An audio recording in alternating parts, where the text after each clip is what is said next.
Fire up the engines of the SpaceX rocket and send it to Mars, Elon. Welcome to Simplified Sparky Marketing. I like to start these podcasts with a bit of a story, and I think one that's very relative to this, and something I'm seeing and something I've actually seen this week as well, is bad cross promotion. And I've kind of covered this in one of the previous podcasts about referrals and good referrals and bad referrals, how they can be detrimental to your business essentially. And what I did was I got listed with Tesla as a certified installer for their EV chargers. So the Gen 3 chargers at the moment is what I've been installing a load of. And also I get all my members inside Simplified Sparky directly listed with Tesla. That's a lie. Links in the description if you're interested. And what I did was when I got listed, I was like, actually, no, I'm going to blame my mate Nick. He did it as well. He got Tesla accredited installer on his uniform. So I was like, fuck, that's brilliant. Let's get Tesla plastered on my uniform. So I now am rocking a Tesla certified installer on my shirts and on my jumpers for work on my uniform. And that was all well and good at the time. Tesla was a reputable brand. It was very, very popular. Work was pumping. And then lo and behold, Trump becomes good friends with Elon Musk. And that put a bit of a spanner in the works. And it not being the end of the world, because my uniforms can be easily changed and it's something that can be easily removed. It's not a big deal. But it's just an eye-opener into like what you think might be a good partnership, but you actually align with the wrong person. Because it's funny, the only people that asked about the uniform being an accredited installer were 3 baristas. Baristas seem to have this weird obsession with Tesla. It was very strange. 3 baristas asked me. 2 of the 3 asked me if I worked directly for Tesla. I denied it. And then, another guy was just curious about the logo. I think, to be honest, it was just making conversation, passing time as he was making the coffee. And then I was working for this lady and I was in their home, so I had the job. But her daughter was a bit alternative and she looked me up and down and she said, I see you got Tesla on your shirt. How's that going for you? And it was a real dig. And I was just like, fucking hell, I got to get rid of this shit. And as well, like, people are taping over their Teslas with like insulating tape with whatever they can cover the badges with, because they're too far in. They now own a Tesla vehicle and they're anti-Musk. And that's why BYD are licking their lips and they are just crushing it at the moment. The amount of BYD you see on the road due to Elon Musk siding with Trump, and now allegedly they're not friends anymore, rah. I'm not going to get into the politics of it. I just keep my head out of that. All I know was it took a significant dip in the amount of leads that came through for the Tesla work. And it was more so just saying that I put their logo on my shirt and I regret it now. And look, new uniforms are due anyway, and I will not be getting that again. But it's just a word of warning. Now, where this whole podcast stems from is stupidity from electricians cross-promoting. And when I say stupidity, you are not to know. I did not know this. I am just basically calling people out of what you shouldn't do.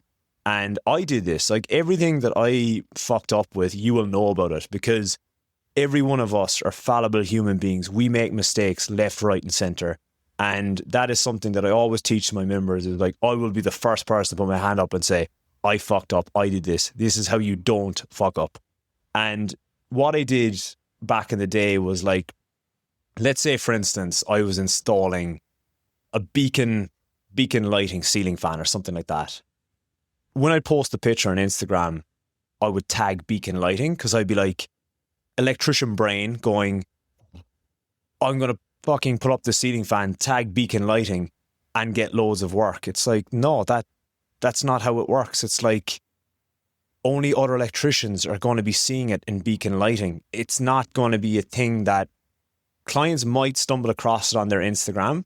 But one that's really bad that I see that people are doing is Voltex. They'll tag Voltex with a light. What good is that? Why are you cross-promoting a manufacturer to your potential clients? Why are you, if a client is like, okay, cool, I can see that they've installed that light fitting, you've tagged Voltex, you've tagged Hager, you've tagged whatever. Who fucking cares? It's like, it's just a light fitting.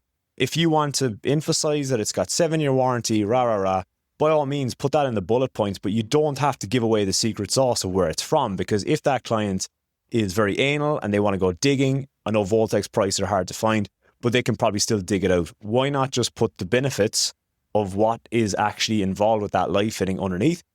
Create a bit of mystery, create an opportunity for them to reach out to you and go, hey, I really like that light fitting. Where did you get it? Could you install one for me? So that's what you want to achieve. And as well, tagging Fluke, tagging B&R boards. Do you realize that the people that are hanging out in those pages are electricians? And this is something that I knock on people's heads, and particularly members, is your marketing needs to speak to your ideal clients. You have to figure out who your ideal client is and how you speak to them.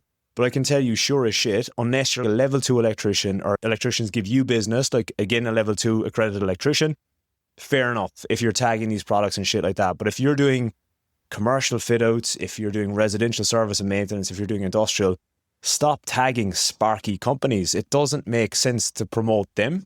It's a weird one. Fluke is another one. People tagging Fluke on their social media. It's like, why?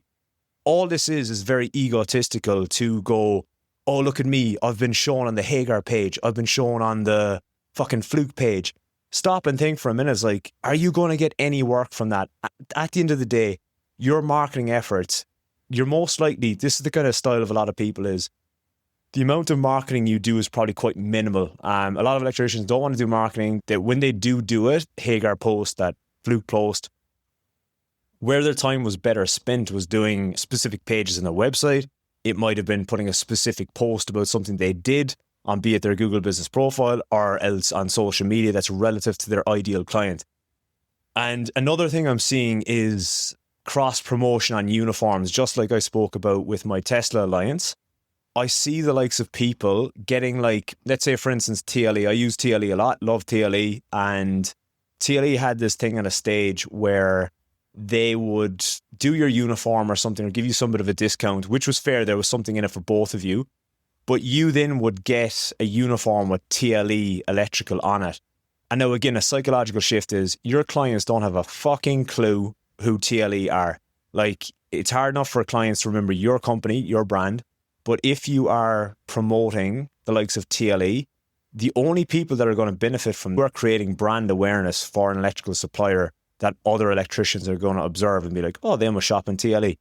It's not going to benefit your client. Nika is another organization. People slapping Nika on their shirt. I'll give you a challenge.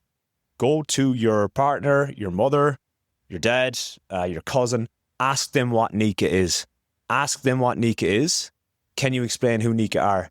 And then you will get the realization that is the benefit of putting that on your shirt, is like, you will not actually benefit from putting that on. You are better off putting your logo a lot bigger and making your company stand out. It might be something on the back, on the front, than cross-promoting, because you think by doing so, by putting Nika on your shirt, everyone's going to see you as an authority. People don't understand who Nika are. On the flip side, if you're a master electrician, it seems like you've won some sort of award, that you're an authority. That's smart. In my opinion, having master electricians on your shirt versus Nika, that is smart, because clients see that and they're like, oh, he's some sort of master electrician. Now that's thinking, that's beneficial. But if you put stuff like your local suppliers, or you put Nika on there, or some brand that somebody doesn't know, it's just wasting money putting it on your shirt, and you're actually promoting somebody that's not actually going to give you any money. Stop and think of, like, why am I cross-promoting this person? Does it make sense for me to tag that company on Instagram? Or am I better off just doing my own thing, being greedy with my company to promote my company to my type of clients, rather than tagging Fluke in hope that you end up on their story on Instagram, that you get a little dopamine hit? There's no point in doing it. What I would compare this to in an everyday example would be, let's say you've got a coffee shop and you run out of beans and you've got to go to the next suburb and grab beans from a rival coffee shop, and no good blood, you just buy the beans as normal and go about your day. You start dishing out coffees in your coffee shop and you tag that other coffee shop several times through the day or the week, and then what happens is your clients have a squiz at their page and you're like, oh yeah, that looks like a good coffee shop. Actually, it looks like a better coffee shop than mine. Let's go there next time. That's what you get with cross-promoting. And where that comes from is, I've seen it during the week and a lot of people do it, and it's what you're doing as being a nice guy is Let's say you've got a subby working for you. You might be an established business or be in business a few years. You've got a subby working for you and they are giving you a hand and you're like, thanks so much to XYZ Electrical for giving me a hand today. You've just done the coffee bean gag where maybe you're an okay electrician, but the subby you had was really good and they market better than you. Then you're posting it on your actual business page. Then you've got a potential client that goes to your Instagram profile, your Facebook page, and then they click on that other guy and they're like, fuck, that company looks better than that company. He's an up and comer. I'm now going to contact that guy. I'm not going to contact you who posted and thanked him. This is the psychological shift of be greedy, be careful who you tag, and be greedy is my message from today. In business and life, you really have to look after number one, which is your business and your family. You have to remember that work might be swept from underneath you, or else you're pointlessly tagging, wasting effort and energy doing so. If you want any more from me, all the links are in the description, and I will catch you next week.